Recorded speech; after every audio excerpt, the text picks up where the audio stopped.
میں ایک بہترین بات آپ کو بتاؤں، حضرت شبلی رحمۃ اللہ تعالیٰ علیہ ایک مجذوب بزرگ رہے ہیں۔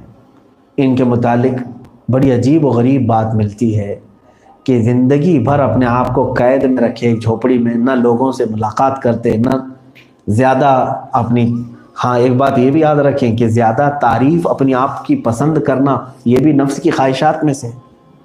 نفس موٹا ہو جاتا ہے لوگ جب زیادہ تعریف کرنے لگ جاتے ہیں، آدمی کے اندر غرور اور تکبر بھی آتا ہے۔ حضرت شبلی رحمۃ اللہ تعالیٰ علیہ جس علاقے میں رہتے تھے، اس علاقے کا جو گورنر تھا، حاکم تھا، وہ بہت سخت بیماری میں مبتلا تھا، لا علاج بیماری تھی، کئی اطباء حکماء علاج کر کر کے تھک چکے تھے۔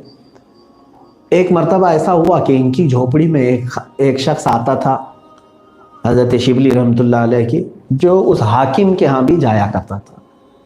اس شخص نے اپنے حاکم گورنر سے کہا کہ میں ایک درویش کو جانتا ہوں جو فلاں جگہ جھوپڑی میں رہتے ہیں، آپ ان کے پاس چلیں، ہو سکتا ہے آپ کی بیماری کے لیے وہ کچھ علاج دے دیں۔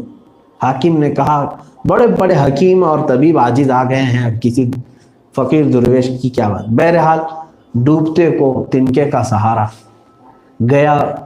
حضرت شبلی رحمۃ اللہ تعالیٰ علیہ نے اس سے مصافحہ کیا اور اپنا پانی پیا ہوا اس کو دیا یا دم کیا۔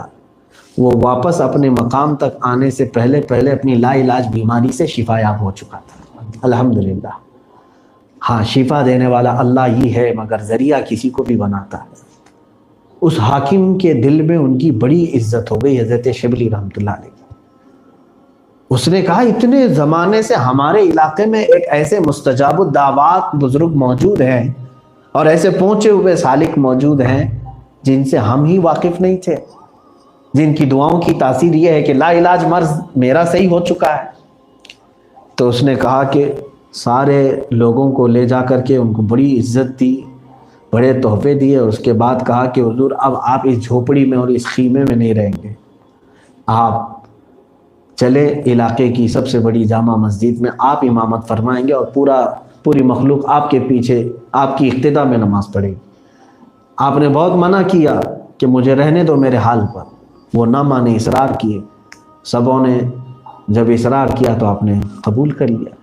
بات مشہور ہو گئی کہ اس علاقے میں ایک بہت بڑے ولی رہتے ہیں، کامل بزرگ ہیں، جن کی دعاؤں سے، جن کے دم سے حاکم